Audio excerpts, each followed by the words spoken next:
Greetings and welcome to a new narration done by DrTorment. The following story may or may not prove rather sensitive to some listeners. Discretion is advised, and consider this your one and only warning. Now with that out of the way, let us proceed. When I was younger, I lived with my grandfather, and every summer we went camping together.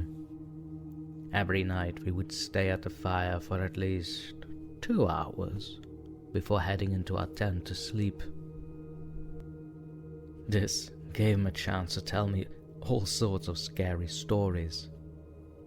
Most of them were, granted, overtold or just flat out boring, but the one I never forgot was a story about the marker spirits. The spirits of the assassinated.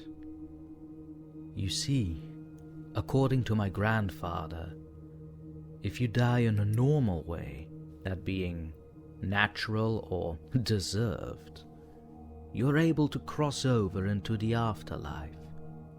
But if you were killed by another person wrongfully, let's say hit and run or a break-in, whatever the case, your spirit walks the earth, not being able to get to the other side until justice is attained for your death.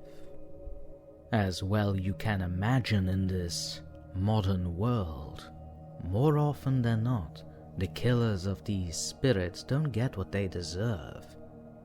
They get to live their lives as if nothing happened. And so many spirits take matters into their own hands.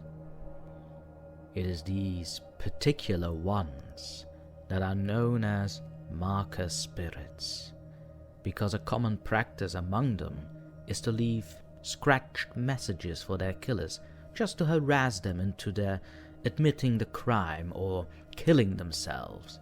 Many scratch arrows, markings if you will, pointed to them, to let them know they're due for one or the other.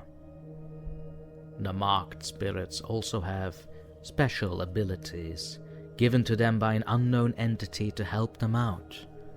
They can alter your perception of reality, make you see things that aren't actually happening, and even remember things that didn't really happen. These powers often wear the spirits out, so they usually save this when their initial tactics don't work. After a while, if their killer hasn't committed suicide or turned themselves in, they'll use these powers to set the killers up for a trap, so they can seal the fate themselves. They reverse their shiftings into the killer's memory, usually through flashbacks to what really happened, and then, in the most painful way possible, they kill them. For the longest time, I never believed in the marker spirits, but I did believe in the killers my grandfather spoke of, which got me interested in criminal justice. So I made my living by becoming a lawyer. With that as my job, I could set things right for people who, dead or alive, had been treated unjustly. My most recent client was a woman in her early 30s whose husband was allegedly abusing her and their 2 young children.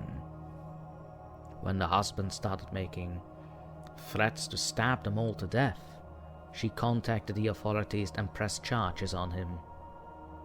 In the end, we won the case, and the husband left in handcuffs on his way to federal prison.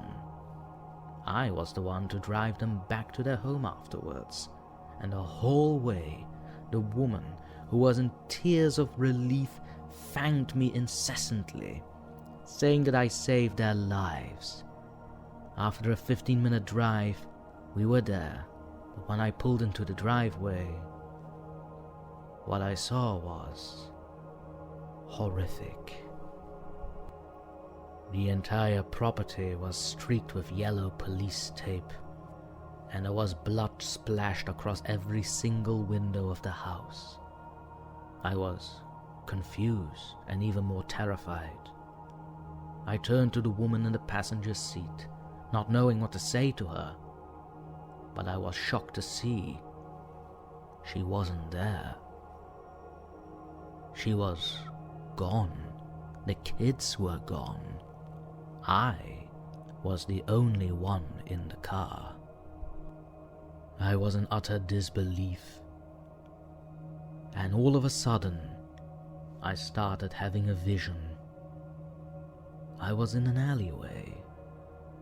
The husband of the woman was shoving me to the wall of a building, demanding aggressively that I lie to the judge, that he'd kill me if I didn't. When I broke from the vision, I looked around in absolute horror, realizing the truth. Just then, I caught a glimpse of something in the seat of the woman I'd vanished from. When I looked at the seats of the children, there it was, the very same thing. They were arrows. One carved for each of the seats, and all pointed at me.